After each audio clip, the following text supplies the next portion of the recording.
I am so conservative. Rationalize in my head. These are things I read in And the I'm going to talk about Willow Creek.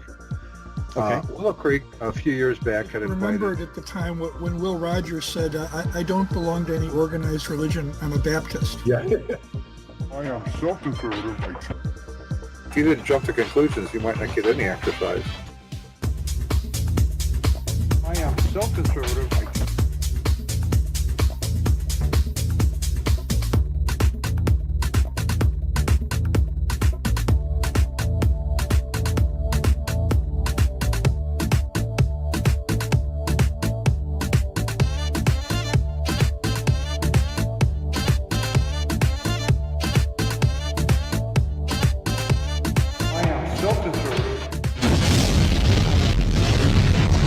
Welcome to the Unknown Webcast. This is just a bit of a trigger warning for those who believe words are more injurious than sticks and stones. I really am so conservative, I can't turn left even when I'm driving. I can vouch. In addition to giving trigger warnings to our viewers, Ron Hensel and I both drink coffee for your protection. This week, Scott Klusendorf joins us to discuss persuasively communicating the pro-life message. My name is Don Vino. I'm president of Midwest Christian Outreach, Inc. in Wonder Lake, Illinois, which produces the Unknown Webcast. And our senior researcher is Ron Hensel, who will introduce the sponsors of today's webcast. And here is Ronnie Baby. I think I'd rather be a researcher than a researcher sometimes. Can I research you? Well, anyways, greetings from sunny Florida, where the palm tree came out, saw its shadow, and now we have 12 more months of summer. Our sponsor for this edition of the Unknown Webcast is Andy Stanley's Bible Supplements, because the Bible tells me so isn't good enough anymore. Andy Stanley's Bible Supplements. Our regular legal disclaimer, our guest on today's webcast, insert name here, that's Scott. If you're reading his little, what do we call that, the lower third? It's more like a lower 10th. He did the Kofevi version of his name today, but it's supposed to be Scott. Our Scott, and his last name is, because he didn't put it in there and I can't read it. What is it, Don? Klusendorf. Scott Klusendorf has no connection whatsoever to any of the satirical content of the Unknown Webcast, hereafter known as the Webcast, although we probably will not mention it again. The satirical content includes any and all commercials, end credits, puns, smart remarks, or anything else that might fall into the definition of satire. In the meantime, Midwest Christian Outreach Inc. bears no liability for or responsibility for anyone's opinions regarding this satirical content. Our regular announcement notice: the opinions expressed in this webcast are ours and should be yours too. If you enjoy it, or if it really annoys you and you want to inflict it on somebody else, to ensure your continued access, please go to midwestoutreach.org, click the yellow donate button, and contribute as you feel led. And as you do, never fear, this webcast is Y2K compliant. And don't forget to subscribe to us on your favorite video channels. And now, the moment you've been waiting for, we introduce our guest, Scott Klusendorf. Welcome. Our audience is so excited. They're so excited to see you here. So, how are you doing? I'm doing well, gentlemen. Good to be with both of you. Thank you. Well, you say that now. That could change by the time we're done. Yes. Well, it could. So that audience was great. It was applauding faster than broke people at a Dave Ramsey seminar. I love it. I think we have the right guest. Okay, let's go. That's right. So you are the what is your Pro-Life Training Institute? Pro-Life Training Institute. Life Training Institute. Okay. And your information is in the description panel below, so people can go get that.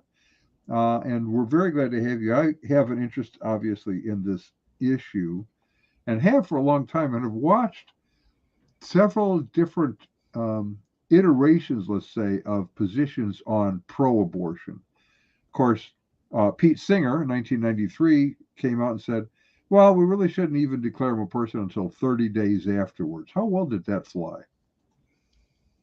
Well, Singer's position is not the popular one, but it is one that's popular in the academic ivory towers, I suppose. But Singer does exactly argue that no newborn should be considered a person until 30 days after birth. And he adds, disabled infants can be killed on the spot if it suits the preferences of other interested parties. And interested parties means you have a certain cognitive development threshold you've reached. And until then, you might be a potential person, but there's no real you there. You're not an actual person. Now, you just said something really interesting. It's not popular among the rank and file, but it is maybe perhaps popular among the academic rank and file. I mean, the academic, elites. How long before it filters down? I mean, that's the $1 million question. And these ideas that start in the ivory towers tend not to stay there. I mean, look at Marx and communism. You can look at the postmodern dribble we deal with right now, the whole critical theory that's causing our streets to erupt in fire. All of this started in academic circles, but became popular within 60 years. My concern is that if pro-life advocates don't know how to argue their view persuasively at the worldview level, meaning they engage the predominant worldviews that are in play right now, we're going to end up being outgunned and outwitted on this fight. Right. Now, there's another view that you may not be aware of, but we're missionaries to cults and non-Christian religions.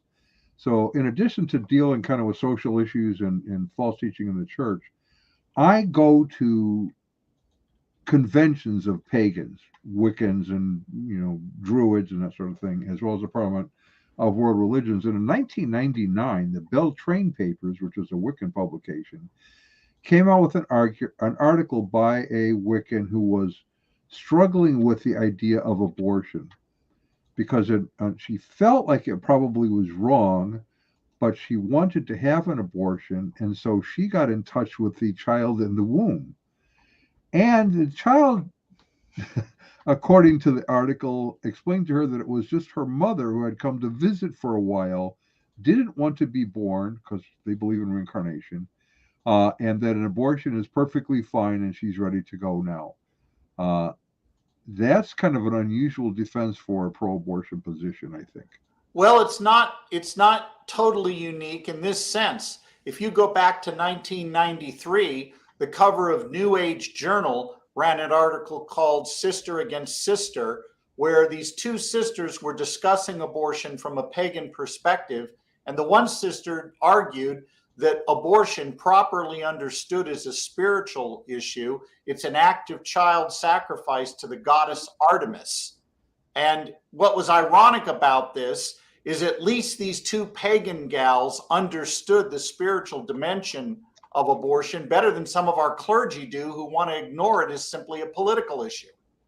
It's interesting you say that, because Tucker Carlson a few days ago did a speech where he called it child sacrifice. Exactly. That it's a theological issue. It's not a political issue. Yeah, and Tucker's speech is really good, the one he gave to Heritage on Friday night. Oh, yeah, it was excellent. One of the things he says in there that I think we all need to take heed to, because I agree with him completely, is that these battles we're in over wokeness, abortion, gender reassignment surgery, we're essentially in a religious idea war more than just a political one. And one of the things the GOP needs to learn right away is they're bringing a knife to a gunfight. The other side is engaging at the worldview issue. They are pushing a worldview agenda. You don't beat that simply by standing up and saying, we're going to lower your taxes and give you more take-home pay. You don't beat that by simply saying Joe Biden is an idiotic old man. You got to do better than that. You got to show up and engage those false ideas and do it persuasively. And I think Carlson was trying to make that point. Right. And it's interesting because he repeatedly said he comes from like the weakest Christian Episcopal. Yeah, it was hilarious, actually, what he was saying.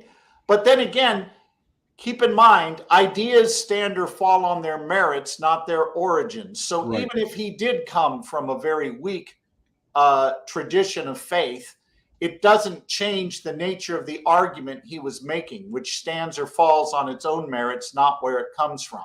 Well, so he's exactly right that if we're going to win on these battles politically, we're first going to have to engage them at the worldview level. and fight a religious war over whose ideas are actually closer to the truth. Well, wouldn't you say that arguments? It's true. I agree in principle. Arguments stand and fall on their merits, but then the question is, stand or fall before whom? You can make an. I mean, I think I don't know, Don. I think my article, a lot of people think was pretty good. The case I made for the photograph, inquiring Right. minds want to know. And a lot of people said, yeah, this is an excellent argument you made here. But a lot of other people said, no, you're just engaging in petty nitpicking. They were not considering the merits of the argument. They were considering the argument as opposed to what their narrative that they preferred would be broadcast to the Well, world. keep in mind that calling an argument names does not constitute a Well, refutation. oh yeah, I get that, but I'm saying, And I'm saying there's a whole segment of society, when you say to them the argument stands or falls on its merits, that just goes right over their heads. yeah, they do. And this is where we have to practice what's called narrating the debate, where we kind of call a timeout and say, can I call timeout for a moment? I just laid out a case for why I believe the way I do. I gave you reasons for it. I noticed that you didn't engage my reasons at all. In fact, you ignored them. You just called me names. Right. Now, maybe I am, maybe I'm not as bad as you say I am. Maybe I am, maybe I'm not a homophobe, a transphobe, a immigrant phobe, or whatever other phobe you want to put on me. Maybe I am, or maybe I'm not that bad. But how does that refute the actual case that I made? Right. And I think you have to go a step back and teach some fundamental logic to this culture. Right. For sure. Well, you just basically summarized Don Vino's approach, which is, I may be fat. I might be short and I might be fat. A lot of other things I might be. I give my kids' phone number. They can tell you some terrible things about me. But the question is, am I wrong? Yeah. That's exactly it. If we don't keep the argument centered on the main thing, we're going to end up chasing rabbit trails. And we need to be aware that there are always going to be people who, as soon as you start, and this happened to me, as soon as you start giving a point by point response to them, they put you on mute on social media and they just stop listening to you. Yep. Well, at that point, they're not your customer, but the people observing the discussion are. And look, arguments may not be sufficient to persuade everyone, but they are always necessary. People on the Christian side love to say to me, oh, you'll never argue someone into the kingdom. Well, you also won't preach them into the kingdom or love them into the kingdom. If the Spirit isn't working, nothing works. Right. With the Spirit, a lot of things work. Arguments, preaching, love, etc. Excellent. So let me back up a little bit then. What got you interested in this to begin with? Because you've been doing this for way more than a week. Well, I had a strange desire as a young kid to go on podcasts with old, weird men.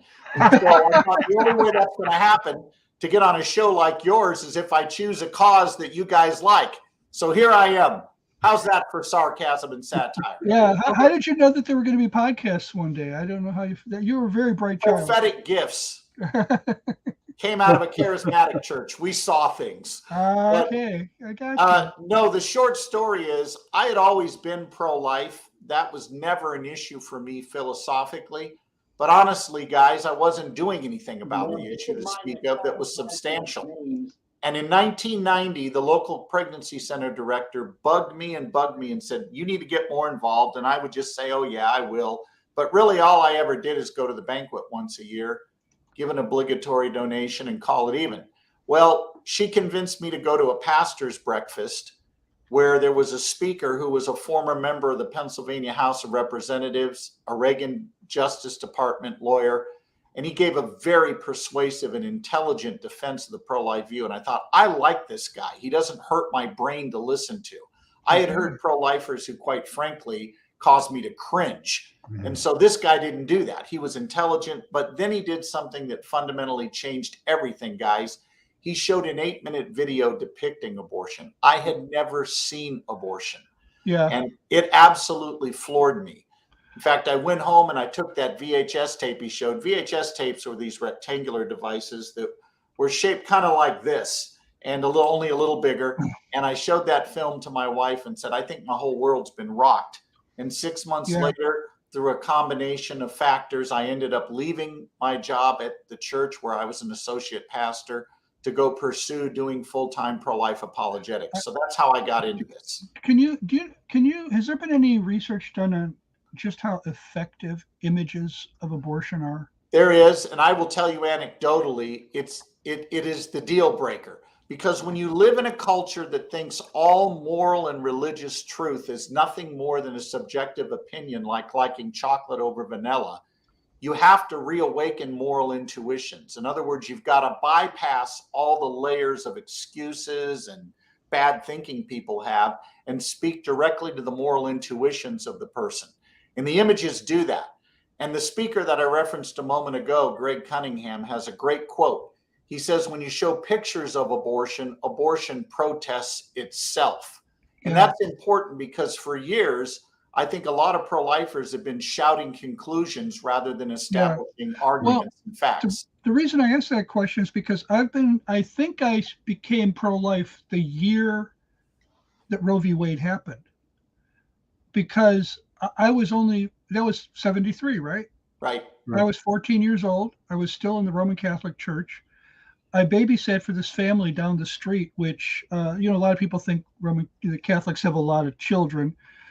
Typically, we didn't, but this one family, they had like 6 kids and they were working on number 7 at the time. And every time I babysat them, they were going to some kind of church activity. Well, one time they had a stack of literature near the door. I picked it up. It was anti-abortion literature. Now, I think I just found out what abortion even was. And I opened it up and I started looking at the pictures and I said, I don't even need to read this. I was 14. I said, this is like a no-brainer. I mean, how can you be for this? Abortion is clearly wrong. And I just put it back. And from that moment on, before I was even an evangelical, I was pro-life just on the basis of a group of photocopied or printed black and white pictures that were kind of grainy, but I could tell what they were. They were babies. Well, they spoke directly to your moral intuitions. And as Greg says, abortion protests itself when you show it. The problem is large numbers of pro-lifers don't want to show the imagery. They're part of the cover-up. And they don't understand you're never going to win a marketing battle with Planned Parenthood. They have everything in their favor, okay? Well, they got pictures of coat hangers. I mean, we're offering a young woman 18 years of struggle and turmoil to bring a baby to term and raise him and provide for him. They're offering to solve her problem in 18 minutes. We're not going to win a marketing war with Planned Parenthood. We've got to fight and play hardball. And that means making sure the American public knows what abortion is at a very visceral level. Large numbers of Christians will pay money to go watch gruesome imagery on the screen. They'll go watch Saving Private Ryan, great movie, by the way. Hacksaw Ridge, another great movie, The Passion of the Christ, and other films, and they'll take their kids to them, and they have no problem with those films, and I don't either, because they convey truths that words alone could never convey. But when it comes to abortion, we get a lot of spiritual leaders who think we can't show that stuff, we'll upset people. Well, I should say there are 2 other things I remember from those brochures. One of them was, I believe it said at the beginning, at around 6 weeks, a baby can feel pain, or maybe even earlier. And so they recoil. If a needle comes near them, they'll pull back, things like that. And that very often these babies, these aborted so-called fetuses that were put in garbage cans after they were killed, cried.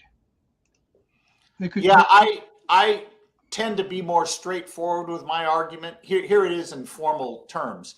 Premise 1, it's wrong to intentionally kill innocent human beings. Premise 2, abortion intentionally kills innocent human beings. Conclusion, therefore, abortion's wrong. That way I don't have to get in the weeds with people and say, well, how do you know they feel pain at 6 weeks or 12 weeks? How do you know they cry? That seems speculative. Well, people have heard them cry. Yeah, but to a skeptic, though, I want to take away from them any avenue they might have for making an excuse and make them deal with the actual argument in play. Now, right. that doesn't mean we They're can't. they're invested in not believing. That's correct. So And what that's you why have to the do is images are explain helpful, because it breaks through their ignorance that's sustained by denial. right, right, right. So, okay, so we did this before we started. You did a 7-minute response to the question, why are you not pro-abortion? Actually, it was a 1-minute response. Okay. Yeah. So let's say, viewers, somebody comes to you and says, why are you pro-life, or why do you oppose abortion? Here's an answer you can give in a minute or less, and then I'll follow it up with a 7-second soundbite you can use if you have even less time. Your 1-minute defense of the pro-life view goes like this. I am pro-life because it's wrong to intentionally kill innocent human beings. And the science of embryology is clear that from the earliest stages of development, you were a distinct, living, and whole human being. You weren't part of another human being like skin cells on the back of my hand. You were already a whole living member of the human family, even though you had yet to grow and mature. And there's no essential difference between that embryo you once were and the adult you are today that would justify killing you back then. Differences of size, level of development, environment, and degree of dependency are not good reasons for saying we could kill you then, but not now. I'm guessing that took no less or no more than 44 seconds. And here's a question. How many Bible verses did I cite? And of course, the answer is none. But did I convey biblical truth? I think the answer there is obvious. Yes, I did. And what's brilliant about this is now you have framed the discussion around the argument you're making.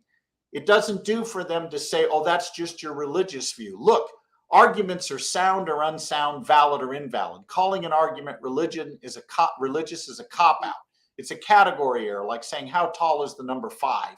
You got to do the hard work of refuting the argument. You can't just dismiss it with name calling. But it sounds like fun, and those who are not really geared toward the kind of discussion that you and I would have fumble around. I say, instead of backing away from the issue, get trained. Yeah. Right. Yeah, you got to equip yourself to engage. And I teach graduate level ethics courses on the pro-life issue, and I teach, high school level stuff on this. But we've got to become masters at defending the pro-life view at the apologetics and worldview level. My daughter, when she was a freshman in high school, now my daughter grew up in a house of 2 apologists, so she didn't really like the whole idea of arguing. However, she was very pro-life. She'd wear T-shirts that said with a garbage can on it, "This is no place for a baby," that kind of stuff. And she had to write a persuasive paper in English class, and she wanted to write on the topic of murder is socially acceptable, and compare abortion, Nazi Germany, and something else. And the teacher said, well, it's an interesting topic, but there's no evidence that abortion is murder. You can't do the paper. So she came home hopping mad. And if Jennifer's mad, if Jennifer's not happy, nobody's happy.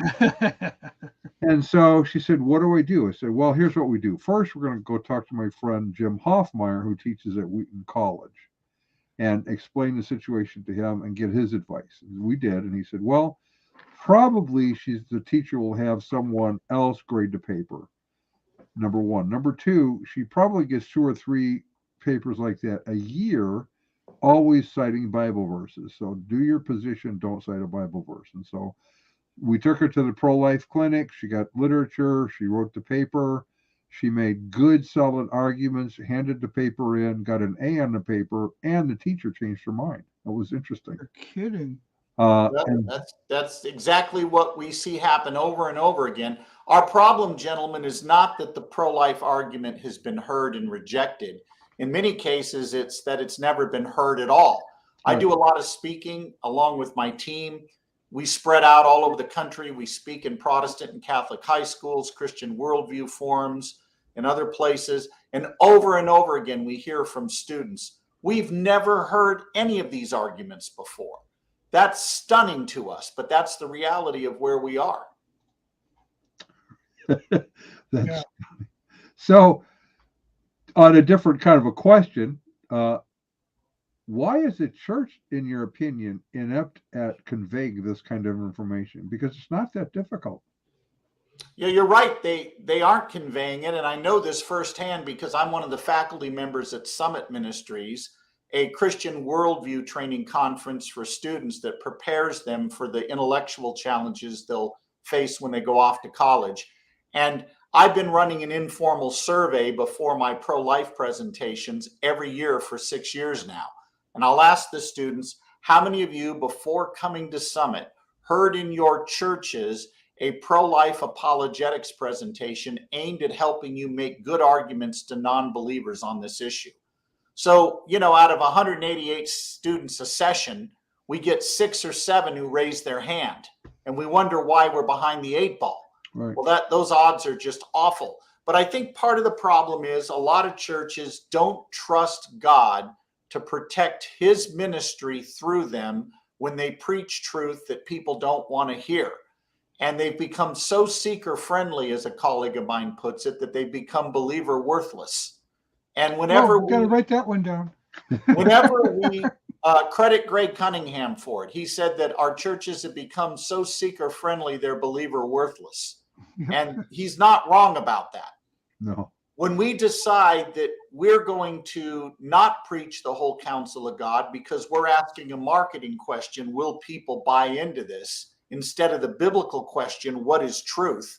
Then we're going to end up with watered down content, and we are still reaping the whirlwind from a 1990s church growth strategy that casts all of the gospel ministries in terms of marketing endeavors. Yeah. And that has been devastating to our Christian witness. It has. I have many people surprised when I speak in churches kind of on the issue of the role of the pastor, the role of the church, those issues. And I point out that the Bible assumes non-believers are not normally there. It just assumes it. And they go, what do you mean? I go to 1 Corinthians chapter 14. It's really interesting. You find verse 23, Paul says, if an unbeliever comes in, he assumes they're not normally there. Yeah. And they see you speaking in tongues, they'll think you're nuts. And then he follows up the same thing in the next verse, if an unbeliever comes in. So it assumes unbelievers. It's not designed for unbelievers. If they agree. They should hear the gospel, but that's not what it's for. That's correct. That doesn't mean we don't preach the gospel over and over again, but it does mean we're not going to tailor our services in terms of content to reach an alleged seeker that's out there. I don't believe there are any seekers out there. The Bible says all have turned away. None seeks after God. Why should we believe there's some noble savage out there that would come to Christ if we just had a better marketing pitch? Well, I still have my collection of church growth books from when I was in ministry, and this was like the new cutting edge thing, church growth. And of course, they included things like books by Donald McGavran and others, but they also included, this is what we were told to read, The Pursuit of Excellence, which was a book on, how to build the best business you can. Now, so that marketing thing was really strong. It wasn't, it wasn't just, when you even looked at the stuff McGavran put out, it was really just, warmed over marketing tips for churches. And, basically, what are we doing in marketing? We're finding out what the customer wants and selling it to them. What does the customer want? He doesn't want Jesus. And we're told to sell the sizzle and not the steak. Well, that's what they sold. When you went to Willow Creek, you got the sizzle on Sunday morning. You didn't get the steak. You sure did. You got a lot of other things too, but well, if you came to Wednesday night, you'd eventually walk out in outrage like I did because of the stuff I was hearing on Wednesday nights, which is where the Christians were supposed to be. That was supposed to be the one for believers. Right. Yeah, we've really blown it, not recognizing that form will impact your content. If you are building a service for people you're trying to draw so that they like you, you're going to de-emphasize things Scripture puts a premium on. It's unavoidable. You will do that. It will, but there are some who are trying to help. If your offspring are going to your church and they don't really seem to be learning very much, we have a sponsor that actually speaks to this issue. Go ahead. Well, Ron, Mike. Unfortunately, I can't turn the mic off until I get out of the presentation. That's Okay. Start over. Okay, here we go. Sorry about that. See, and they've made the getting back into it more complicated. They've added like 2 steps. So now I'm back in. Are your kids heading to a secular college or university? Are you afraid that thorough knowledge of Scripture will not protect them from unbelief? Do you worry that trusting in the sufficiency of Scripture might be like trusting in a house of cards? Well, then you need Andy Stanley's Bible supplements. Andy Stanley's Bible supplements should not be used in combination with a high view of Scripture. Do not use Andy Stanley's Bible supplements if you are a theologian or thinking of becoming one. Side effects include massive confusion, loss of common sense, and spontaneous deconstruction. Always check with your pastor before taking Andy Stanley's Bible supplements, and if your pastor prescribes them, find another pastor. Andy Stanley's Bible supplements, because the Bible tells me so, isn't good enough anymore. So this That's is where a we tough are. pill to swallow. It is. Well, yeah. By the way, Don and I were talking about, he didn't remember we had actually used this commercial before. It was in 2020. It's 3 years Wow. ago I created it. And we haven't used it since because we weren't really sure the trajectory he was going. I think we now know We do, definitely. the trajectory he was heading for. Yeah. Which is, well, we're not going to go there. It's not Andy Stanley pick on day. No. But, it is, it's coming back to the same issues. My pastor, I love my church. Now I'm, I guess, Baptistic maybe would be the best way to describe them. But my pastor has really picked up the idea of we need to teach the word book by book, chapter by chapter, verse by verse, in context. He stands up on Sunday morning and he puts the passage up and he says, now the context is, and then we're off to the races from there. So the people are actually learning. And it's a place that everyone's welcome, but here's what we believe and here's what we teach. And this is the family time. So if you're going to be entertained, that's not the right church for you to attend. Yeah, and I think it's very important that churches do expositional verse by verse teaching through the Bible. That's how you gain a good theological foundation. But there's also a place for topical instruction where we say, this is the Bible's view on this issue. People need both. They need the expositional approach and they need to know systematically what the Bible teaches on given topics. And when you combine both of those, you've got a church that is very healthy in a biblical sense. Sure. Now, you have engaged in debates, public debates on this issue. What sorts of points do you think the opposition, in fact, before we started, you said you could be the pro-abortion candidate and argue the position probably better. So what would you use to argue for abortion, and then how would you refute that? Well, if I was going to argue for the other side, I would not use the street level stuff you hear most of their spokespersons using. Now, that doesn't mean that stuff isn't effective for a dumbed down audience, but if I'm strictly looking at it from a debate, let's score this, who made better arguments, the people I have by and large debated have not been very good. I do have some that I think are friends, people like Nadine Strawson, former president of the ACLU. I don't agree with her, but she's a worthy opponent. And I definitely support her good, strong argumentation for free speech. So that's why her friendship has been helpful. But a lot of times what you hear at the street level is simply a combination of question-begging arguments that simply assume the unborn aren't human rather than arguing for it. You get personal attacks where we attack the person rather than the argument. You get people making assertions rather than arguments. Saying a woman has a right to choose is not an argument. That's an assertion. You've got to actually support that argument if you want it to have validity and soundness. You get people who hide behind the hard cases. They bring up things like rape, life of the mother, when in fact their real view is that abortion should be legal for any reason, not just those limited cases that might come up. And then you get people, and this is a biggie, they confuse preference claims and moral claims. So when a pro-lifer says abortion is wrong because it intentionally kills an innocent human being, We are making an objective claim, not a subjective claim about what we like. Look, for all you know, I like abortion, but could I like something and still say it's wrong? Yes. I'd love to steal my 88-year-old father-in-law's new Corvette and take it for a joyride up PCH next time I'm in California. But I won't do it because it would be wrong.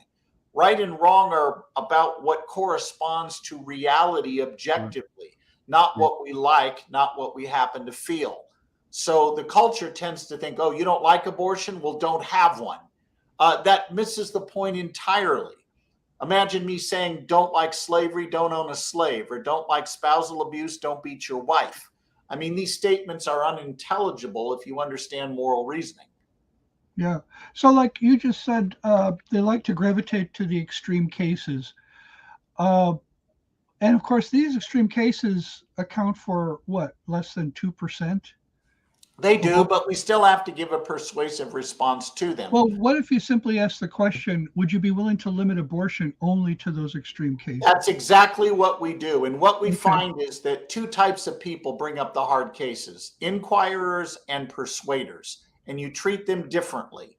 The persuader is the guy you just mentioned. He actually isn't asking his question about the hard cases because he wants an intelligent answer. He's just trying to make you look bad, to paint you as an extremist. So call his bluff.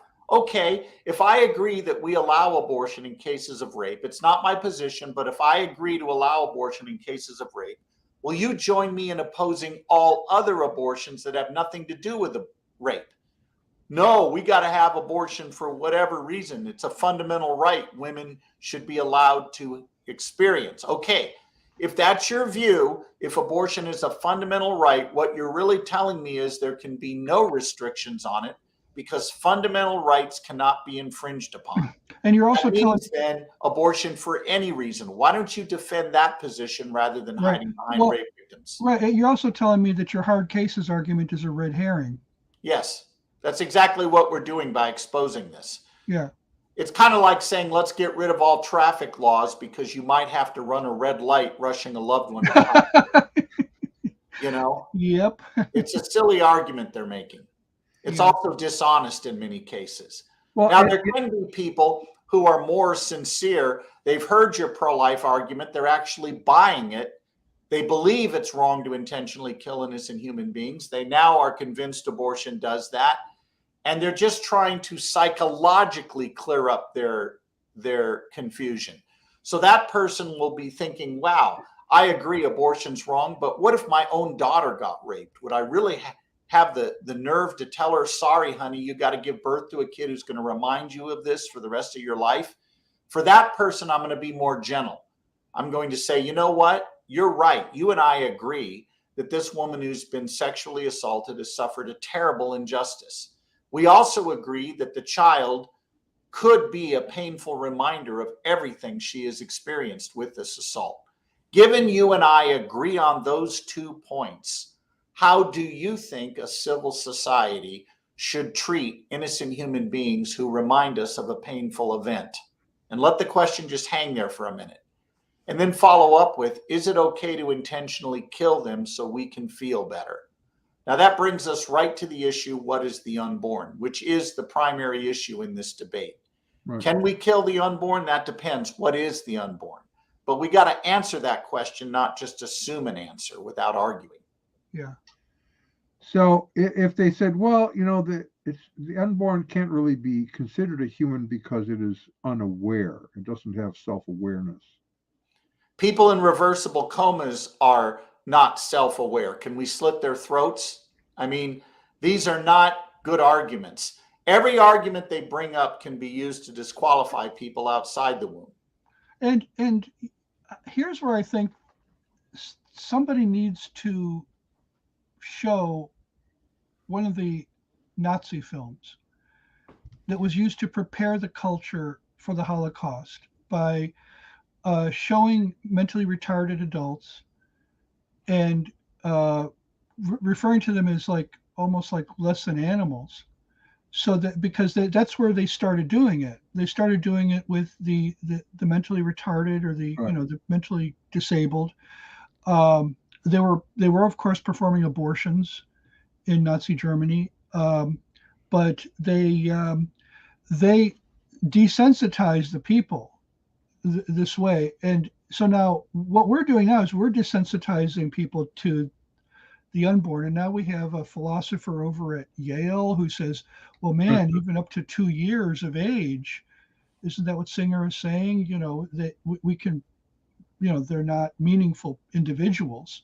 We can, and he's utilitarian. So, as Scott pointed out, if you're handicapped, even if you're handicapped, to whatever extent we have already desensitized a great mass of people, we've now prepared them to take the step Singer wants us to take. And then what's the step after that? You're not wrong about this having parallels to what they did in Nazi Germany, but tactically, it may be wise to withhold those parallels to skeptical listeners, because they've been programmed to believe, oh boy, there go the pro-lifers again, comparing abortion to Hitler and comparing us to Nazis. So what I might do instead is use Lincoln.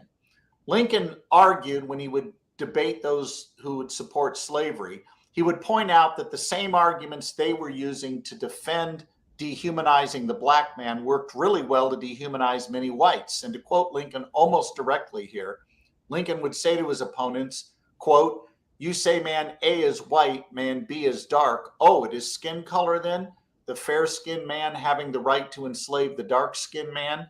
Take care, by that rule, you're a slave to the first person you meet with skin fairer than your own. You say it's not skin color, it's not, it's rather a matter of intelligence. The white man, you allege, has superior intellect to the dark man. Take care yet again, by that rule, you're a slave to the first person you meet with an intellect superior to yours." I think you can see what Lincoln was doing here. These same arguments not only dehumanized the targeted victim class, they dehumanized everyone, really. And Lincoln was quite good at pointing out that you either ground human rights in our common humanity, the way the Declaration of Independence does, or you have no foundation for them whatsoever. If we're going to accept a performance worldview that says being human is not enough, what matters is having certain cognitive traits that you can immediately function with. If we're going to say that determines equality, and we don't share those traits equally, and those traits can come and go in the course of our lifetime, then human equality is one big myth. And you either have a natural right to life that is there in virtue of your humanity and nothing else, or the rights that flow from that humanity are also not fixed, and they can vanish as quickly as a fetus can. Right. So, okay, back to the Constitution for a moment. And Ron and I just had this discussion the other day. There's really nothing in the Constitution itself that includes the right to terminate another life that we can. No, there isn't. But I tend to want to go back even beyond the Constitution to the Declaration of Independence, because that's the foundation for natural rights. Right. The Constitution is not our foundation for that, because we don't believe government is the source of natural rights. Right. Natural rights are pre-political, and the state's job is to recognize them, not originate them. So when we say the unborn have a right to life, we mean they have a natural right not to be intentionally killed without rendering moral justification for that killing. So, okay, but let's stay with the Constitution for a minute. I agree with everything you said, but let's stay with the Constitution for a minute, because few people today even know that there was a Declaration of Independence. So we have to go back and educate them on that. But they do want to say, I have a constitutional right. Okay. So my question would then be this: do my constitutional rights trump another human's constitutional rights? In other words, I have the constitutional right to extend my arm straight out in front of me, but my constitutional right to extend my arm in front of me ends right at the tip of his nose. Unless he's a Cubs fan, right? No. Well, my wife's a Cubs fan, a Sox fan. See, that's okay. Either way, yep. Well, I think that the problem there is a lot of people don't believe the unborn are human. Therefore, they would reject the claim that the unborn count as, quote, other. They don't see them as one of us. So they're going to assume, wrongly and without argument, we might add, that somehow the unborn wouldn't qualify under that scenario you just described constitutionally. Okay. So how then do we step by step sort of incrementally deal with the question of that it is human, other than just asserting it? Well, I think that in many cases we have to change how people feel as a predicate to changing how they think and ultimately behave. And that's one of the reasons why when I make pro-life presentations, I always include visual depictions of abortion. I want people to know what we're talking about. That changes how they feel, which is a predicate to changing how they think. Facts and arguments change how they think. But I think one of the mistakes we make as pro-lifers is we try to change how people think and behave without changing how they actually feel. It's a feeling-driven society, and we have to speak to their moral intuitions at times before we speak to their intellects. And so I do that. Then I lay out my case for the pro-life view, that syllogism I gave you a moment ago. And sometimes if I'm talking to people one-on-one, I'll say, here's my pro-life argument. It's wrong to intentionally kill innocent human beings. Abortion does that, therefore it's wrong. Can you tell me where that argument goes wrong? And literally put them in the job description bracket of having to do the hard work of showing why your argument fails. And that's how I keep the main thing the main thing. You know, a little earlier you were talking about Lincoln and his reasoning for, well, you know, if it's because they're less intelligent, well, somebody more intelligent than you is going to come along. Somebody with fairer skin than yours is going to come along. Right at the same time that he was making, roughly, well, no, I would say right about the same time he was making these remarks, on the other side of the ocean, political cartoons were being shown in various very prestigious publications depicting a particular ethnic group. Can you guess which ethnic group is being depicted as an ape here? I haven't a clue. It's the same ethnic group that's being depicted in very ape-like ways. Okay, what happened to my picture? Let's add that to the stream. Here's another picture. These are my Irish forebears being depicted in political cartoons in Great Britain. These are not black people that they're trying to. We don't even have to go back 150 years. We can go back as recent as 1906 at the Bronx Zoological Gardens, where followers of Charles Darwin put an African pygmy in a cage named Otto Benga with an orangutan and urged the man to play with the ape. And they put a big banner across it, the missing link. We have a long history of dehumanizing people that we want to. But here they were doing it to white people. Now, these were Irish, not black. These are Irish people. So, yes. So there is literally nothing.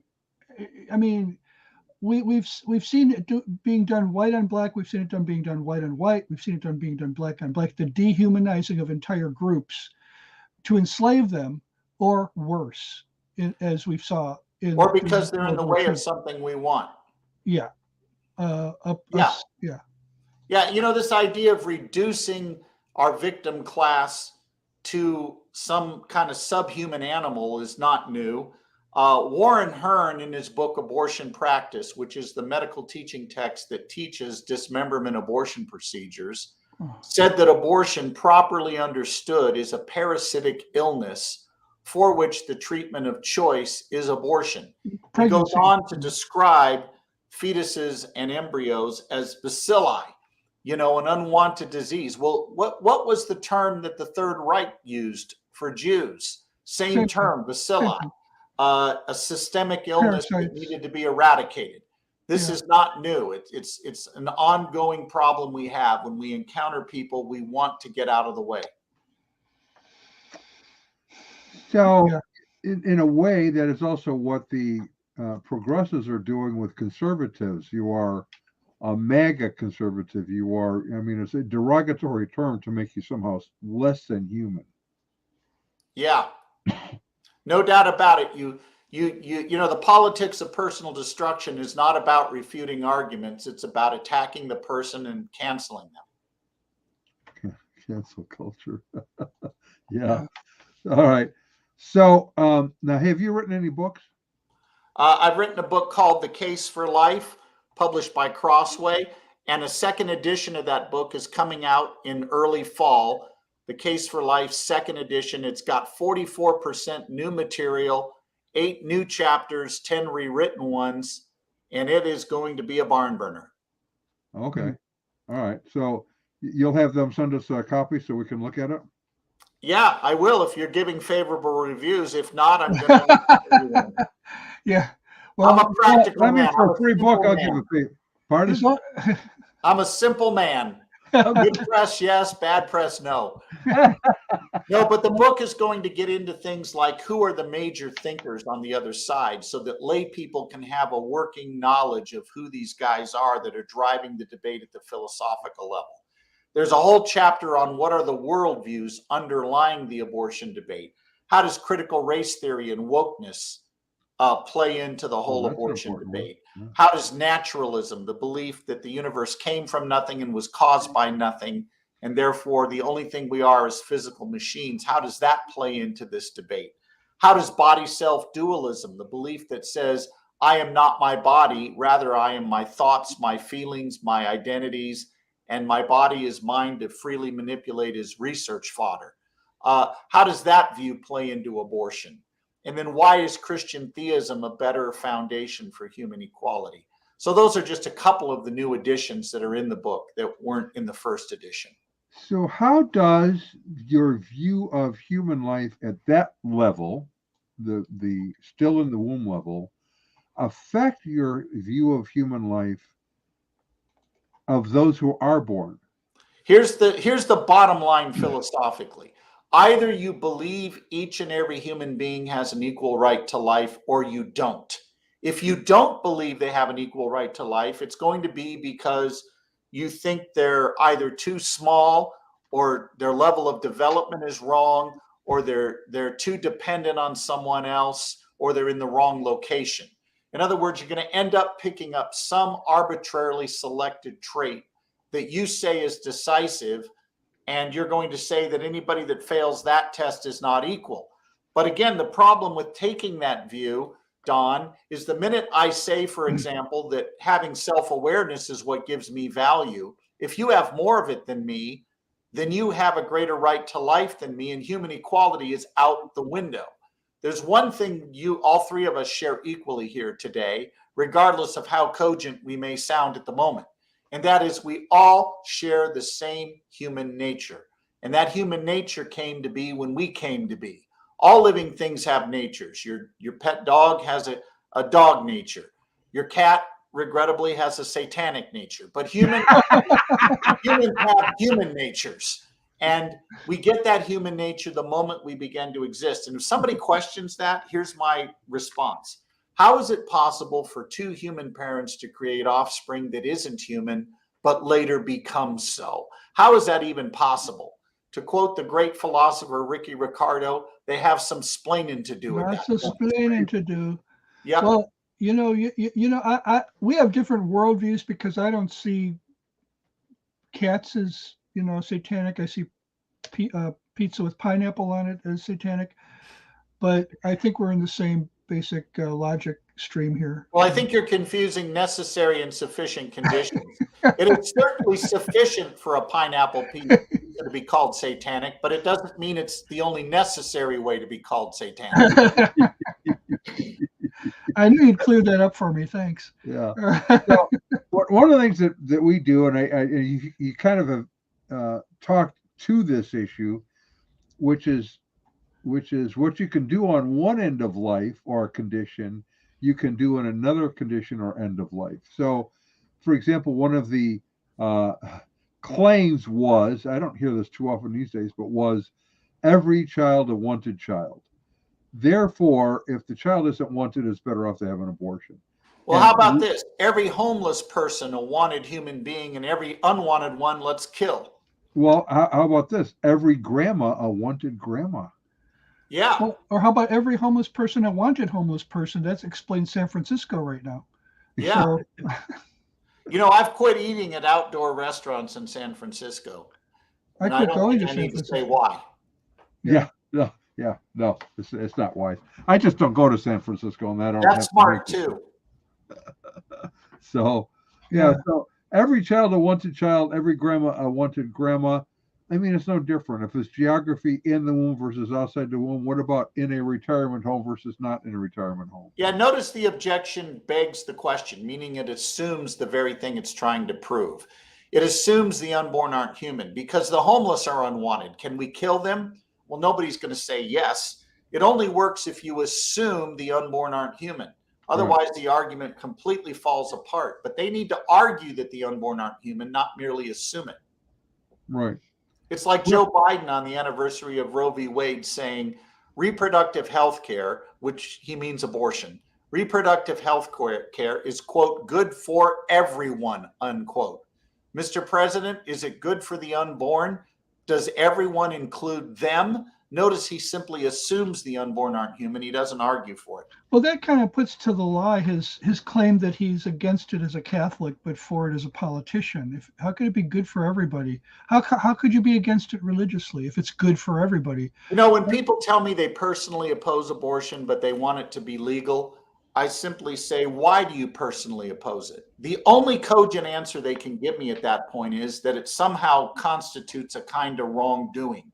In this case, intentionally killing an innocent human being. So then I repeat back to them what they just told me. You Right. personally oppose abortion because you say it intentionally kills an innocent human being, but you think it ought to be legal to intentionally kill innocent human beings? And just Or, let that hang or even if they leave it as just some kind of undefined wrongdoing, how is that a public good? No, you can't. As Lincoln instructed us, you cannot claim that we should have a right to do a moral wrong. That was the very argument he threw back at Douglas when Douglas said he didn't care if abortion or if slavery were voted up or down. Every once in a while you run into people who are atheists, even like Dr. Bernard Nathanson was an atheist when he wrote Aborting America. He was. And I believe that's God's common grace. That is Yes. God sustaining the moral fabric of a totally depraved society in spite of itself. Yes. Otherwise it would all unravel and there would be nothing but chaos. You're correct, Ron. And one of the mistakes some Christians make, not you fellows, obviously, is they assume that unbelievers cannot recognize moral truths. That's not true. They can recognize moral truths. They recognize them before they deny them. Yes. What they end up doing is they have a problem grounding their claims ontologically. Without theism, how do you get objective moral rules? Objective moral rules require an objective moral law giver. And it's very hard to come up with a system that can justify or explain the moral oughtness of moral rules outside of a lawgiver who we are responsible to. But how many of them even think that deeply about it? No, but we have to help them think deeply. Well, yeah. But I think we want to make sure we don't make the mistake that, and you're not, that some Christians do. They think, oh, until they get converted, they can't know moral truth. So let's just preach. No, they obviously can. They can. Yeah, they recognize that racism is wrong. They recognize that beating your spouse is wrong for the same reasons that they can come to recognize that abortion is wrong. Well, I don't remember if I got this from Geisler or Francis Beckwith, but maybe Frank Turk. But one of them pointed out that you can tell more about what someone actually believes on the question of morality, not by their reaction rather than their action. You can tell by their reaction what they really believe rather than what they have told you. Yes. So they might say, well, stealing is okay if you need to steal until someone steals from them. Now, their reaction tells you what they really. Yeah. Yeah, nobody lives as a relativist, for example. As C.S. Lewis says in Mere Christianity, the same guy that tells you there is no objective right and wrong will complain if you cut him off in line or refuse to give him a piece of your orange. He'll say that's not fair. Right. Well, where did that standard of fairness come from? Obviously, it only works if you're appealing to a source outside of the two parties involved. Right. So, and that's it. His reaction tells you what he actually believes, yes, not his action. So, and that's important. So, learn logic. That's helpful. Churches need to come together and start actually teaching this sort of thing on a regular basis so that people are prepared. Because guess what? The culture is getting more pagan, not less pagan. We are actual missionaries to a pagan society in which we all speak a similar language. And it's a pagan society that's coming after us. It's not going to leave us alone. And so we're going to have to know how to stand and fight for what we believe. Right. Absolutely. Well, Scott, I really thank you for joining us today. And it's good to be with you, gentlemen. Despite your sarcasm and your puns, it was a joy. Yeah, we're going to do this again in the future when your new book comes out. I do want to see that. Ron, would you walk us out of here, baby? Yes, let's give credit to whom credit is due. Our resident cult leader profiler is Neil before me. Our wardrobe manager is See How It Fits You. Culinary services are provided by Chef Ham and Cheese. Our tinfoil head provisioner is Just In Case. Jehovah's Witnesses coverage comes from Armageddon and The Opposer. Our Mormon Archives manager is Polly Gummas. Our Liberal Denominations Bureau Chief is Lucy Goosey. Transgender issues coverage comes from Ben Hur. Special correspondent for cults based on the Hindenburg disaster and flying turkeys, Ode to Humanity. Our fact-checking supervisor is Oleg Pulling. Technical assistance comes through Murky Research. Our legal advisors are at the law firm of Dewey, Cheatham & Howe. Grievance Resolution Director is Ivana Pisami. Our Director of Privacy Assurance is Wiretapping. And original idea sourcing comes from Drew A. Blank. The Unknown Webcast is a production of Midwest Christian Outreach, Inc. in cooperation with Emergency Manicure Productions, both of whom are solely responsible for this content, although you will never be able to prove that in a court of law. Never happened. Not Okay, everybody. Thank you for joining. Thank you, Scott.